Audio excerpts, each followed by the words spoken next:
నమస్తే మేడం. నమస్తే మా. తిరుపతి లడ్డు విషయం గురించి మనం మాట్లాడుకుంటే ఇక్కడ రాజకీయాల స్వలోభాల కోసం చంద్రబాబు నాయుడు కావచ్చు అండ్ పవన్ కళ్యాణ్ గారు కావచ్చు, ఈయనైతే మరీ ఓవర్ యాక్షన్ గా దీక్షలు అంటాడు, నేనేదో చేస్తా అంటాడు, వెళ్ళి మెట్లు దుడుస్తాడు. అసలు ఏం చేస్తున్నాడు అనేది కూడా జనాలకు అర్థం కావట్లేదు. కొంతమంది సపోర్టర్స్ ఉండొచ్చు, బట్ స్టిల్ ఎక్కడో ఆయన చేసేది తప్పని ఆయనకు తెలిసినా కూడా మీడియా ముందుకు వచ్చి ఇక్కడ లడ్డు కల్తీ అయ్యిందా లేదా అనేది ఇంకా అది స్పష్టం కాకుండానే అయ్యింది అని ఈయన మీడియాకు ప్రొజెక్ట్ చేయడం, అయ్యింది అని జనాలకు చెప్పడం, ఇక్కడ హిందుత్వంలో ఉండేటువంటి ప్రజలు ఎవరైతే ఉంటారో హిందువుల్ని రెచ్చగొట్టి ఆయన ఊగిపోతూ చెప్తాడు, ఏం చేస్తున్నారు మీరు, బయటికి రారేంటి ఇది అంటే ఆయన చెప్పడం ఎలా ఉందంటే హిందువుల్ని రెచ్చగొట్టినట్టుంది. రెచ్చగొట్టి ఇక్కడ రాజకీయాల కోసం మత కలహాలు మత చిచ్చులు పెట్టేలాగా ఉంది. అంటే దీన్ని ఏ విధంగా చూడొచ్చు, ఏ విధంగా తీసుకోవచ్చు మేడం? ఒకటే ఏ రాజకీయ నాయకులైనా, ఇక్కడ పవన్ కళ్యాణ్ అవనండి, చంద్రబాబు నాయుడు గారు అవనండి, ఎవరైనా మతం అని రిలీజియన్ జోలికి వెళ్ళకూడదు. ఎవరైనా సరే, ఇది హిందూయిజమా లేదా ముస్లిందా క్రిస్టియానిటీయా దానికి వెళ్ళకూడదు.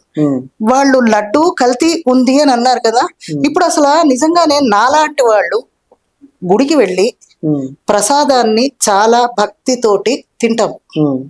దొరకకపోతే ఎంతో ఫీల్ అయిపోతాం, అరే మాకు ప్రసాదం దొరకలేదు తిరుపతి వెళ్ళి. అది దొరికేదాకా పడిగాపులు కాచి ఆ మెట్ల దగ్గర డేకిరైనా పాకిరైనా ఆ ప్రసాదం తెచ్చుకుని తింటే కానీ యాత్ర కంప్లీట్ అయిందని అనుకోరు. నేనైనా అనుకోను. సో అంత ప్రాముఖ్యం ఉన్న లడ్డూని కల్తీ ఉంది, ఇందులో ఆ యానిమల్ ఫ్యాట్ అంతా ఉంది అని అంటే తిన్నవాళ్ళు చాలా మంది ఫీల్ అవుతారు. ఇప్పుడు ఎవరో ఒకళ్ళ ప్రక్షాళన గుడి మెట్లు కడిగేస్తున్నాయి అయిపోదు, అది మమ్మల్ని మేము ప్రక్షాళన చేసుకోవాలనుకుంటాం. ఎలా చేసుకోగలుగుతాం? తినేసాం కదా, కన్జంప్షన్ అయిపోయింది కదా, అంటే మేము నాన్ వెజ్ తిన్నట్టే ఇప్పుడు. అంటే మా మతం ఏమైంది, భ్రష్టు పట్టింది కదా. అది నిజమా కాదా అన్నది ఎవరికి తెలియదు. ఇదిగో పులి అదిగో తోక అంటారు, ఆ తోక కనిపించగానే పులి బొమ్మ గీసేస్తున్నారు. ఇక్కడ స్పష్టంగా కనిపిస్తుంది కదా, సుప్రీంకోర్టు కూడా వీళ్ళకి చెప్పడం జరిగింది. అంటే ఇక్కడ ఎంతవరకు వాస్తవం ఎంతవరకు అవాస్తవం, అక్కడ కల్తీ జరిగిందా లేదా అనేది తెలియకుండానే అది మీరు జరిగింది అని పోర్ట్రే చేయడం అనేది చాలా రాంగ్. దానివల్ల ఎన్నో ఛాండస మతస్థులు ఉన్నారమ్మా హిందూయిజంలో. ఉల్లిపాయ వెల్లుల్లిపాయ తిన్న వాళ్ళు ఉన్నారు. సో అలాంటి వాళ్ళు ఏమనుకోవాలి, వీళ్ళు ఏం కడుక్కుంటారు చెప్పండి? కాకపోతే ఒకటి అంతఃకరణ శుద్ధి, మనసు శుద్ధి చేసుకోవాలి అని. తర్వాత గవర్నమెంట్ పని ఏంటి అంటే ఆ లడ్డు నిజంగా కల్తీ జరిగిందా ఏంటి, కోర్టు ద్వారా దానికి న్యాయస్థానాలు ఉన్నాయి, దానికి ల్యాబ్లు ఉన్నాయి, ఆ ల్యాబ్లు అవన్నీ తనిఖీ చేయించాలి. తర్వాత అసలు ఎక్కడి నుంచి వచ్చింది ఏంటి ఇవన్నీ తేల్చాలి. అంతేకాని ఏదో చిన్న చిన్న పనులు చేసేసి మనం రెచ్చగొట్టే ప్రయత్నాలు మాత్రం చేయకూడదు. ఎందుకంటే దీనివల్ల మనోభావాలు దెబ్బతిని ఇది వేరే వేరే మతపరమైన గొడవలకి దారితీస్తుంది. పవన్ కళ్యాణ్ గారు ఒక ప్రెస్ మీట్ లో మాట్లాడుతూ ఈయన ఏంటంటే ఇదే ఒక మసీదు మీద జరిగితే మీరు ఊరుకుంటారా, ఇదే ఒక చర్చి మీద జరిగితే మీరు ఊరుకుంటారా అంటే, ఇక్కడ నువ్వు ఒక ఆంధ్ర రాష్ట్రానికి ఉప ముఖ్యమంత్రి అయ్యుండి కూడా ఇక్కడ నువ్వు మతాలని సపరేట్ చేసి ఇక్కడ హిందువులని సపరేట్ చేస్తున్నావు, ముస్లిమ్స్ ని సపరేట్ చేస్తున్నావు, క్రిస్టియన్స్ ని సపరేట్ చేస్తున్నావు. ప్రజలు అనే వాళ్ళు నీకు ఎవరైతే ఓట్లేసి గెలిపించారో అందులో ముస్లిము ఉంటాడు, క్రిస్టియన్ ఉంటాడు, హిందువు ఉంటాడు. బట్ స్టిల్ నువ్వు ఇక్కడ అందరినీ సపరేట్ చేసి మాట్లాడి మత చిచ్చులు మత కలహాలు పెట్టడానికి ట్రై చేస్తున్నాడు మేడం. సో అది అలాంటివి చేయకూడదు. అదే చెప్తున్నాం కదా, మత కలహాలు కనుక జరిగితే అల్లకొల్లోలం అవుతుంది గవర్నమెంట్. సో ఏంటంటే ఇది చేసే పనులు ఏంటంటే ఫస్ట్ వాళ్ళు చేయవలసింది ఇందులో కల్తీ ఉంది, ఆ నెయ్యి ఎక్కడి నుంచి వస్తుంది, ఏ రాష్ట్రం నుంచి వస్తుంది అది.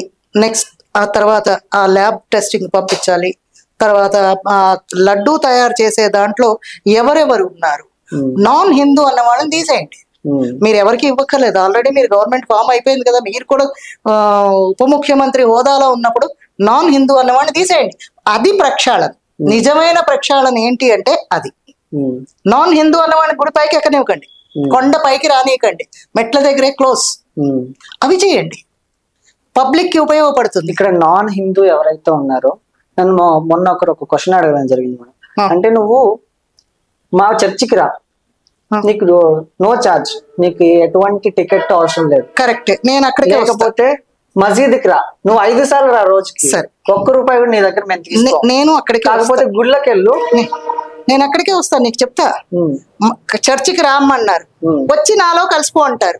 హిందువు ఎవడైనా వెళ్ళి ముస్లింని కానీ క్రిస్టియన్ని కానీ నువ్వు మతం మార్చుకో అని ఎవరైనా చెప్పారా? లేదు. లేదు కదా. మరి మీరెందుకు చెప్తున్నారు?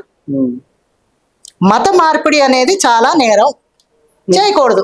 మస్జిద్లకు వెళ్తాం, నేను దర్గాకు వెళ్తాను, అక్కడ చాదర్ అవి వేస్తాం, అది నా నమ్మకం. అంతేకాని నేను నీ మతాన్ని నమ్మలేదు. నేను అక్కడ ఉన్న దేవుడు అనుకో, రాయి అనుకో, నువ్వేమైనా అనుకో, అది నీకు వదిలేస్తా. నాకైతే దేవుడు, నాకు పని చేసాడు, నాకు దేవుడు కదా.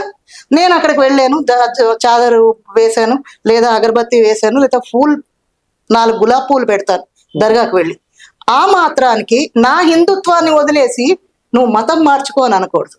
ఇలాంటివన్నీ చేయకూడదు. హిందువులు ఎవరు ఇలాంటి పని చేయలేదు.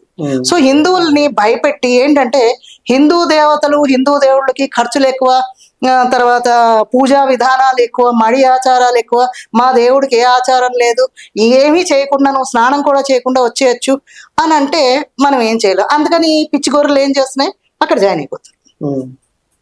అది ఒక రకంగా వాళ్ళు బ్రెయిన్ వాష్ చేసేసి వచ్చేయమండమే కదా. నేను యాజ్ ఎ అడ్వకేట్ ప్రొఫెషన్లో ఉండగా నేను ఇలా అనకూడదు, కానీ ఇది జరిగేది చెప్తున్నా. ఎందుకంటే కాంట్రవర్సీస్ మాకు అక్కర్లేదు. మేము ఈ జాత ఆ జాత అని కదా, వాడు మనిషి ఉన్నా కదా అని చూస్తాం. నాకు జాతితో సంబంధం ఏంటమ్మా? అంటే ఈ మధ్య ఒక హ్యాష్ ట్యాగ్ కూడా బాగా ట్రెండింగ్ అవడం జరిగింది. ఏంటంటే హిందువుల మనోభావాల్ని దెబ్బతీసిన చంద్రబాబు, పవన్ కళ్యాణ్ గారు హిందువులకి క్షమాపణ చెప్పాలి అని. అంటే నిజంగానే మనోభావాలు దెబ్బతున్నాయంటారు హిందువులది? లడ్డు కల్తీ జరిగింది, లడ్డు కల్తీ జరిగింది అని అంటే అది ఎప్పటి నుంచో జరుగుతోంది. చూడకపోవడం వీళ్ళకి తప్పయి ఉండొచ్చు. ఎందుకంటే వీళ్ళ గవర్నమెంట్ వచ్చిన తర్వాత ఏమాత్రమైన అనుమానం, అదే చెప్తున్నాను కదా, మళ్ళీ రిపీట్ చేయకుండా హిందూ ఇప్పుడు చర్చిల్లోనే ఉన్నారమ్మా. చర్చిల్లోని ఫాదర్ అనేవాళ్ళు దేనికి సంబంధించిన వాడు చెప్పు నాకు? క్రిస్టియన్ కి సంబంధించిన వాళ్ళే కదా. ఎందుకంటే వాళ్ళు అక్కడ ట్రైనింగ్ తీసుకుని వాళ్ళ దాంట్లో శిక్షణ పొందిన వాళ్ళని మాత్రమే ఫాదర్ గాను పాస్టర్ గాను నియమిస్తారు. ఏదో హిందూ తెలిసి తెలియని వాడిని తీసుకెళ్లి నియమిస్తారా? నియమించరు కదా. మరి మీరెందుకు చేస్తున్నారు? అక్కడ వాళ్ళని ఈవోగా వేరే మతాల వాళ్ళని, వేరే కులస్తుల్ని పెడుతున్నారు. పెట్టకండి. పూజలు పునస్కారాలు చేసుకునే హిందువులు బోల్డ్ మంది ఉన్నారు. దేవుడు అంటే నమ్మకం ఉన్నవాడు ఉన్నాడు కదా. హిందువులోని చాలా భక్తి కలిగిన వాళ్ళు వాళ్ళని పెట్టండి. ఐఏఎస్ వాళ్ళు బోల్డ్ మంది ఉన్నారు, వాళ్ళని పెట్టండి. వీళ్ళు భక్తి లేదు, కొండ మీద కూడా తీసుకెళ్లి బైబిల్లోనూ స్టిక్కర్స్ ఇచ్చే వాళ్ళని ఎందుకు ఉంచాలి? ఈవెన్ చిన్న షాపులు కూడా కొండ మీద పెట్టడానికి వీల్లేదు. నాన్ హిందూ అన్నమాట, అందరూ హిందూనే ఉండదు. ఈ గొడవలు రావు కదా. మళ్ళీ రిపీట్ ఎందుకు? ఇది ఇక్కడ main problem, main issue EO దగ్గర నుంచి వచ్చిందంట. ఈవో అదే కదా. అప్పట్లో వాళ్ళు ఎవరు వైఎస్ఆర్సీపీ వాళ్ళని పెట్టారు. వాళ్ళందరూ క్రిస్టియన్సే, మరి వాళ్ళే ఉన్నారు. సో అక్కడి నుంచే వచ్చింది. అలాగని క్రిస్టియన్స్ అయి ఉండి కల్తీ చెయ్యాలి అని అనకూడదు. ఎందుకంటే మీ ఇష్టం, మీరు తినండి, మేము తినం, మాకెందుకు పెట్టడం? సేమ్ ఇదే గొడవలు కారణాలు ఇది వరకు మనం అంటే నేను కూడా పుట్టినప్పటి నుంచి ఉన్న గొడవలు. అప్పుడు మన స్వాతంత్రానికి వచ్చినప్పుడు హిందువులకి ఆవు తోలుతో చేసే ఫిరంగుల్ని ఇచ్చారు. అది ఏదో నోట్తో చింపాలో లేదా చేయితో చింపాలో అది చింపితే కానీ ఆ ఫిరంగు పేరు. ముస్లిమ్స్ కి పంది చర్మంతో చేయబడిన ఫిరంగులు వాడేవారట. అంటే ముస్లిం వాళ్ళకి పంది అంటే పడదు, హిందూకేమో ఆవు అంటే దేవుడు. ఇలాంటి మతపరమైన గొడవలు వచ్చాయి. సో ఇది కూడా ఇప్పుడు అదే అవుతుంది. హిందువులు కొండపైన నువ్వు ఫిష్ ఆయిల్, యానిమల్ అంటే ఆవు ఫ్యాట్ అవనే, మేక ఫ్యాట్ అవనే, ఇది అది అనే ఉండదు. ఫ్యాట్ అంటే అన్ని యానిమల్ ఫ్యాట్స్ వెళ్ళిపోతాయి. సో ఆ ఫ్యాట్స్ వాడారు అని అంటే వాళ్ళు ఎంత పాపభీతి అంటే వాళ్ళకి బోల్డ్ ఉంటుంది. ఎవరికైనా అంతే, ఏ మతానికైనా, ఈ మతం ఆ మతం అని కాదు. మేము చెయ్యకూడదు, మా ధర్మ చెప్పనిది చేశాను అంటే చాలా ఫీల్ అవుతాం.